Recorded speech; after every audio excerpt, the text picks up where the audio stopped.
ಈ ಥರ ಲೆಗಿನ್ಸ್ ಇರುತ್ತೆ. ಲೆಗಿನ್ಸ್ದು ಇದು ಎಲಾಸ್ಟಿಕ್ ಹೊರ್ಟೋಗ್ಬಿಟ್ಟಿರುತ್ತೆ. ಅದು ಏನು ಮಾಡಬೇಕು, ನಾವು ಇನ್ನೂ ಒಂದಷ್ಟು ದಿವಸ ಹಾಕ್ಕೋಬೋದು. ಇದು ತೆಗೆದು ಎಸೀರಿ ಅಂತ ಎಸ್ದ್ಬಿಡ್ತೀರ. ಅದಕ್ಕೇನು ಮಾಡಬೇಕು, ನಾವೇ ಓನಾಗಿ ಅದಕ್ಕೊಂದು ಲಾಡಿ, ಈ ಥರ ಅಂಗಡೀಲಿ ಲಾಡಿ ಸಿಗುತ್ತೆ.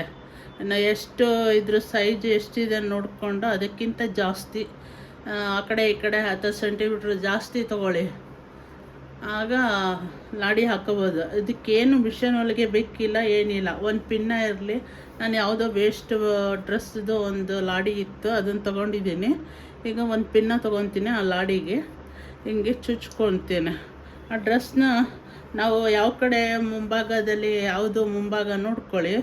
ಆ ಮುಂಭಾಗಕ್ಕೆ ಒಂದು ಸ್ವಲ್ಪ ಕತ್ರಿ ತೊಗೊಂಡು ಇಲ್ಲಿ ಹೋಲ್ ಮಾಡಿಬೇಕು. ನಾನು ಇಲ್ಲಿ ಒಂಚೂರು ಹೋಲ್ ಮಾಡಿದ್ದೀನಿ, ನೀವು ಒಂದು ಸ್ವಲ್ಪ ಹೋಲ್ ಮಾಡ್ಕೊಳ್ಳಿ, ಜಾಸ್ತಿ ಮಾಡಬೇಡಿ. ಹೋಲ್ ಮಾಡಿಬಿಟ್ಟು ಈ ಥರ ತೂರಿಸ್ಕೊಂಬಿಡ್ಬೇಕು. ಯಾಕೆಂದರೆ ಈ ಎಲಾಸ್ಟಿಕ್ನ ಬಿಚ್ಚೋಕ್ಕಾಗಲ್ಲ. ಈ ಥರ ಅದನ್ನು ಸೇರಿಸಿ ಹೊಲಿಗೆ ಹಾಕ್ಬಿಟ್ಟಿರ್ತಾರೆ, ಅದು ಹಂಗೆ ಎತ್ಕೊಳ್ಳಿ.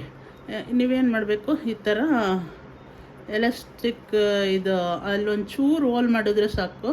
ಈ ಥರ ಲಾಡಿನ ಸೇರಿಸ್ಕೋಬೇಕು. ಸುಮ್ಮನೆ ಡ್ರೆಸ್ಸು ವೇಸ್ಟ್ ಆಗೋ ಬದಲ ಈ ಥರ ಲಾಡಿ ಹಾಕ್ಕೊಂಡ್ರೆ ಇನ್ನೂ ಒಂದು ಸ್ವಲ್ಪ ದಿವಸ ನಾವು ಆ ಡ್ರೆಸ್ನ ಉಪಯೋಗಿಸ್ಬೋದು. ಲೆಗಿನ್ಸ್ನ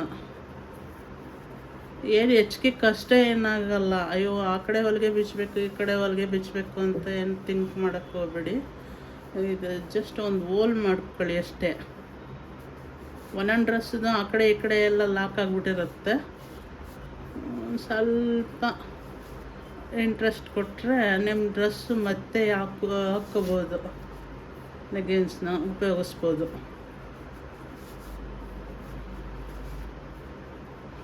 1 ನಿಮಿಷದ ಕೆಲಸ.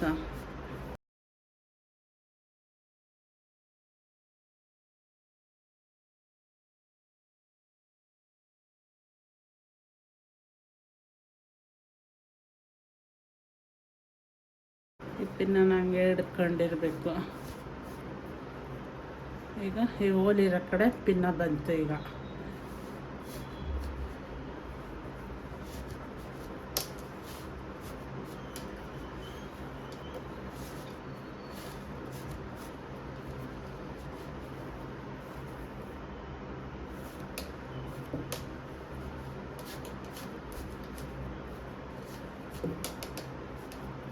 ಸ್ವಲ್ಪ ಎಲಾಸ್ಟಿಕ್ ಹೋದ ತಕ್ಷಣ ಹೊರಗಡೆ ಹಾಕೋಕ್ಕಾಗಲ್ಲ ಅಂದ್ಬಿಟ್ಟು ಎಸ್ಬಿಡ್ತೀರ. ಅವಕ್ಕೆಲ್ಲ ದುಡ್ಡು ಸುರಿದಿರ್ತೀರ. ಈಗ ಈ ಪಿನ್ನ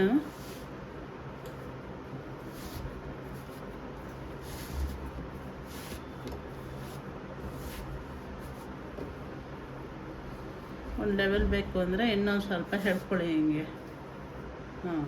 ಈಗ ಒಂದು ಲೆವೆಲ್ ಆಗಿದಲ್ಲ,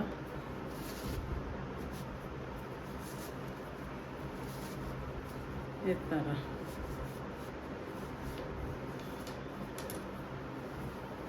ನೋಡಿ. ಇವಾಗ ಒಳಮಕ್ಕಕ್ಕೆ ಎಲ್ಲ ಅಡಿ ಹಾಕಿ ಹಿಂಗೆ ಕಟ್ಬಿಟ್ಟು ನಿಮಗೆ ಎಷ್ಟು ಲೆವೆಲಿಗೆ ಬೇಕೋ ಅದನ್ನು ನೋಡಿಕೊಂಡು ಕಟ್ಬಿಟ್ರೆ ಆಯಿತು. ಲಾಡಿ ಗಂಟು ಹಾಕ್ಬಿಟ್ರೆ ಮುಗೀತು. ಹಿಂಗೆ ಒಳಗೆ ಬಿಟ್ಬಿಡ್ಬೋದು. ಯಾಕೆ ಒಂದು ಡ್ರೆಸ್ಸನ್ನು ವೇಸ್ಟ್ ಮಾಡ್ಕೋಬೇಕು? ಚೆನ್ನಾಗಿರುತ್ತೆ. ಒಂದು 5-6 ಸಾರಿ 7-8 ಸಾರಿ ವಾಶ್ಗೆ ಹಾಕಿದ ತಕ್ಷಣ ಎಲಾಸ್ಟಿಕ್ ಹಾಳಾಗ್ಬಿಡುತ್ತೆ. ಅದ್ರ ಬದಲು ಈ ಥರ ಉಪಯೋಗಿಸ್ಕೊಳ್ಳಿ, ಚೆನ್ನಾಗಿರುತ್ತೆ.